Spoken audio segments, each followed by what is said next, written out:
नमस्कार दोस्तों, उषा की आवाज़ चैनल में आप सभी का स्वागत है। हमारी आज की कहानी है पहले आप नहीं पहले मैं। आज अपने दादाजी की पुण्यतिथि पर मैं फिर से पुरानी बातों के घेरे में खुद को जकड़ने से रोक नहीं पाई। साल दर साल यूं ही गुजरते चले जा रहे हैं पर भूले नहीं जाते। तो वो सारे पल जिसने पल भर में अपनों की असली पहचान करवा दी। कितना वक्त गुजर गया है पर आज भी वो दिन याद आता है तो छोटे दादाजी के कई शब्द सुनकर मेरा खून खौल उठता है। कोई इंसान इतना कैसे गिर सकता है जो बोलने से पहले ये भी ना देखे कि आसपास कितने लोग हैं, कैसे और क्या बात करनी चाहिए, और वो भी उसके लिए जिसने आपके लिए बहुत कुछ किया हो। जब ये सब हो रहा था मैं उधर ही दूर बैठकर कई ख्यालों में खोई हुई थी। बड़ों की बातों में बच्चों का क्या काम, ना चाहते हुए भी ध्यान उधर चला ही जा रहा था। तभी दादाजी की आवाज़ कानों में पड़ी, देखो जमुना दास, जो कमरा अभी तुम्हारे पास खाली पड़ा है उसको खोल दो और मेरे बड़े बेटे वैभव के परिवार को वहाँ रहने दो। मैं बेटा खो चुका हूँ, कम से कम उनके परिवार को तो अपनी निगरानी में रख सकूं। जानते तो हो वैभव ने भी इस घर के लिए कितना कुछ किया था, पर वो कभी यहाँ रहना नहीं चाहता था। पर आज जब वो नहीं रहा तो मैं उसके परिवार को अकेले दूसरे शहर में रहने नहीं दे सकता। जब सब यहीं रहते हैं तो उन्हें भी एक कमरा दे दिया जाए ताकि वो लोग भी यहीं सबके साथ रहें। तुम बस चाबी दे दो। भैया, जब पहले ही मैं कह चुका हूँ वो कमरा मैं नहीं देने वाला, तो क्यों आप बार बार बोल रहे हैं? वैसे भी इस घर पर आपका अधिकार ही क्या है? जमीन मेरे नाम है तो इस पूरे घर पर कब्जा भी मेरा ही है। आपको यहाँ रहने दे रहा हूँ, इसका मतलब ये तो नहीं कि आपका पूरा खानदानी यहाँ बस जाए। वैभव चला गया तो इसमें मेरी क्या गलती? और जब पहले से उसका परिवार जहाँ रह रहा है वहीं रहने दीजिए और आप भी चुपचाप रहिए। कौन सा आप भी ज़्यादा दिन जिंदा रहने वाले हैं? कुछ दिन में बेटे के पास ही चले जाएंगे। जमुना दास, जबान संभाल कर बात करो। तुम बड़ों से बात करने की तमीज भूल गए हो। मेरा बेटा चला गया और तुम ऐसे बोल रहे हो? अरे बोलने से पहले कुछ तो शर्म करो। ये घर मैंने अपने खून पसीने की कमाई से बनाया। गलती हो गई मुझसे जो भाई के प्रेम में जमीन तुम्हारे नाम ले दी, और आज तुम मुझे ही अकड़ दिखा रहे हो। कह रहा हूँ उस कमरे की चाबी मुझे दे दो, नहीं तो मुझसे बुरा कोई नहीं होगा। दादाजी बोले, अरे भैया जाइए, क्यों बेकार में समय बर्बाद कर रहे हैं? नहीं दूंगा मतलब नहीं दूंगा। रहें उसके बच्चे सड़क पर, मुझे उससे क्या? जमुना दास ने कहा। जमुना दास, मेरा हाथ उठ जाएगा अगर मेरे बेटे के परिवार वालों के लिए जो ऐसे अपशब्द बोले। दादाजी का हाथ उठता उसके पहले ही जमुना दास की आवाज़ सुनाई दी, हाथ उठाकर तो देखिए, मैं भी कमज़ोर नहीं हूँ, मेरा भी हाथ उठ जाएगा। छोटे दादाजी के तेज आवाज़ में कहे गए ये शब्द सुनते ही मेरा खून खौल गया और मैं दौड़कर दादाजी के सामने जाकर खड़ी हो गई। छोटे दादाजी, ये आप क्या कर रहे हैं? दादाजी आपसे बड़े हैं, आप उनसे इस तरह बात कैसे कर सकते हैं? और तो और आप उन पर हाथ उठाने की हिम्मत कैसे कर गए? मेरे पापा ने एक बात हमेशा सिखाई है, बड़ों की इज्जत करना, उनका सम्मान करना। पर जब वो कोई गलत काम करे तो चाहे सामने कोई भी हो, उनको जवाब देने से हिचकिचाना मत। और आज अगर आप हाथ उठा देते तो शायद मैं, कहते हुए मैं दादाजी को लेकर उनके कमरे में चली गई। वो अभी भी गुस्से से कांप रहे थे। दादाजी, जब आपको पता है आपकी तबीयत ठीक नहीं रहती तो क्या ज़रूरत थी आपको उनसे बात करने की? वैसे मुझे पूरी बात तो नहीं पता, पर उनका उठा हाथ देखकर मुझे अच्छा नहीं लगा। मैं सिर झुकाए बोली, बेटा तुम बिल्कुल अपने पापा पर गई हो। आज वैभव जहाँ भी होगा अपनी बेटी पर गर्व कर रहा होगा। आज तो मेरी झांसी की रानी ने कमाल कर दिया, मेरा सीना गर्व से चौड़ा कर दिया।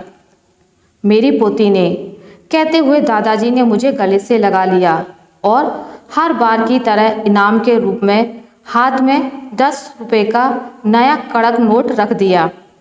वो अक्सर खुश होकर इनाम दिया करते थे। मैं दौड़कर अपनी माँ के पास गई और उनके हाथ में रुपए रख दिए। माँ ने सिर पर हाथ रखकर आशीर्वाद दिया, पर आंखों से बहते आंसुओं को वो भी नहीं रोक सकी। एक आंसू मेरे हाथों पर जा गिरा। माँ, तुम रो रही हो? क्या आज मैंने कुछ गलत किया? मुझे ऐसे नहीं बोलना चाहिए था। माँ को रोते देखकर मैंने एक साथ कई सवाल कर दिए।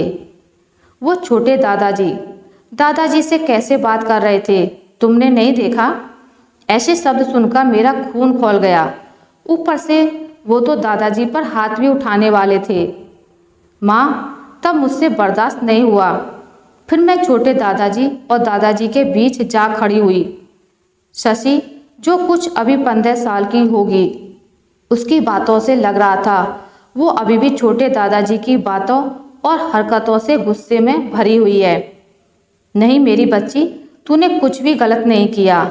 आज तेरे पापा होते ना तो वो भी तुम पर गर्व करते।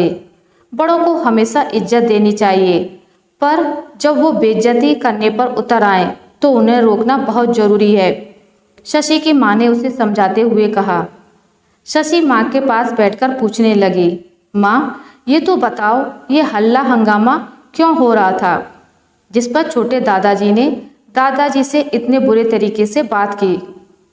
बेटा, जब से तुम्हारे पापा हमें छोड़कर चले गए हैं, तब से दादाजी यही चाहते हैं कि मैं तुम सब बच्चों को लेकर उस शहर और उस किराए के घर को छोड़कर यहाँ सब परिवार वालों के साथ रहूं। यहाँ हमारा पूरा संयुक्त परिवार एक साथ ही रहता है। यहाँ पर सबने अपने अपने हिसाब से एक एक कमरा ले रखा है। देख तो रही हो, इतना बड़ा परिवार है हम लोगों का। छोटे दादाजी के पास एक कमरा एक्स्ट्रा है, तो दादाजी ने कहा कि वो रूम हमें दे दें ताकि हम भी सबके साथ यहाँ रह सकें।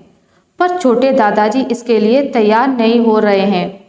दादाजी बड़े नरम स्वभाव के हैं, और तो और ये घर भी उनका ही बनवाया हुआ है। पर दादाजी से एक गलती हो गई।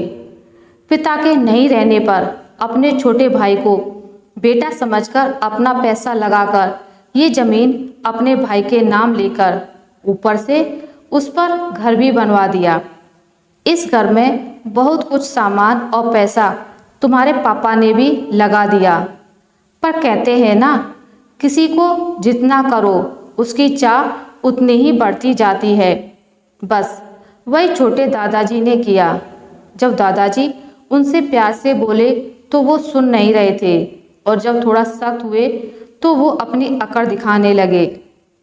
अब तक लोग लाज का थोड़ा लिहाज कर रहे थे, इसलिए घर में सब साथ में रह पा रहे हैं। आज दादाजी ने जोर देकर कहा कि कमरे की चाबी मुझे दे दो, तो छोटे दादाजी ने साफ इनकार कर दिया और बोले, मैं नहीं दूंगा। क्या कर लेंगे आप? जब दादाजी डांटने लगे तो छोटे दादाजी भी तैश में आकर बहुत कुछ बोलने लगे। जब वो हाथ उठाने वाले थे तभी तुम आ गईं। माँ कहकर चुप हो गई। माँ सोचते हुए कहने लगी, हम अपने कस्बे में तुम्हारे पापा, भाई और तुम कितने सुकून से रह रहे थे। पता नहीं कौन से मनहूस दिन उस ट्रक वाले ने तेरे पापा को जोरदार टक्कर मार दी और वो वहीं घटना स्थल पर चल बसे। यहाँ दादाजी के साथ साथ छोटे दादाजी का भी पूरा परिवार रहता है, लगभग 20 लोगों का भरा पूरा परिवार। उसमें हम 3 और आ गए। पता नहीं अब कैसे रहेंगे, क्या करेंगे। तुम दोनों भी अभी छोटे हो। कहते कहते माँ रोने लगी। ओह, तो यह बात है। मुझे तो बस उनका हाथ उठा देखकर ही गुस्सा आ गया, तभी तो मैं बीच में बोल गई। छोटे दादाजी, आपकी हिम्मत कैसे हुई दादाजी पर हाथ उठाने की? माँ, उधर और भी लोग थे, पर सब चुपचाप खड़े होकर देख रहे थे। पता नहीं, मुझे ये सब देखकर अच्छा नहीं लगा। बस ये लगा कि दादाजी बड़े हैं और वो छोटे। हाथ उठाकर कैसे खड़े हो गए? माँ, मैं नहीं जानती कि मैंने सही किया या गलत, पर बात मेरे दादाजी की थी तो मैं चुप कैसे रहती। माना वो हमारे ही छोटे दादाजी हैं, पर उनसे पहले मेरे दादाजी की इज्जत है, कहकर शशि कान पकड़कर खड़ी हो गई। उसने दादाजी के लिए आवाज़ तो उठाई, पर छोटे दादाजी भी तो उससे बड़े थे। उनसे वैसे झांसी की रानी बनकर बात करने की हिमाकत करना उसे कचोट भी रहा था। तभी दादाजी की आवाज़ सुनाई दी, कहाँ है मेरी झांसी की रानी? ये लो बहू, कमरे की चाबी मिल गई, अब आराम से रहो उसमें। माँ को चाबी देते हुए दादाजी के चेहरे पर विजयी मुस्कान तैर रही थी। दादाजी मेरे सिर पर हाथ रखकर बोले, मेरा बेटा चला गया, पर तेरे जैसी बहादुर बच्ची मेरे लिए छोड़ गया। मैं बस अपने परिवार को एकजुट रखने में लगा रहा। ये समझ ही नहीं पाया कि कुछ लोग अपनों से ही अपना सब कुछ छीनने में लगे रहते हैं। ना चाहते हुए भी दादाजी को इस घटना के बाद बंटवारा करना पड़ा, ताकि आगे से फिर कोई ऐसी घटना ना घटे। दादाजी की तबीयत ठीक नहीं रहती थी, इसलिए वो भी ज़्यादा वक्त तक साथ नहीं दे पाए, पर एक सबक जरूर सिखा गए, अपने हिस्से की चीज़ों पर अपना हक बनाए रखना, उसे किसी भी अपने के लिए त्याग करना आज के समय में समझदारी नहीं। पहले के समय में लोग अपने से छोटे भाई पर सब कुर्बान कर देते थे, पर अब वो समय नहीं रहा। अब पहले आप नहीं, पहले मैं की विचारधारा का जन्म हो चुका है। आशा करती हूँ आपको मेरी आज की कहानी अच्छी लगी होगी। अगर आपको मेरी कहानी अच्छी लगी है तो इसे लाइक करें, ज़्यादा से ज़्यादा शेयर करें, और अगर आप मेरे चैनल पर नए हैं तो इसे सब्सक्राइब करना ना भूलें। मिलते हैं एक नई कहानी के साथ, तब तक के लिए नमस्कार।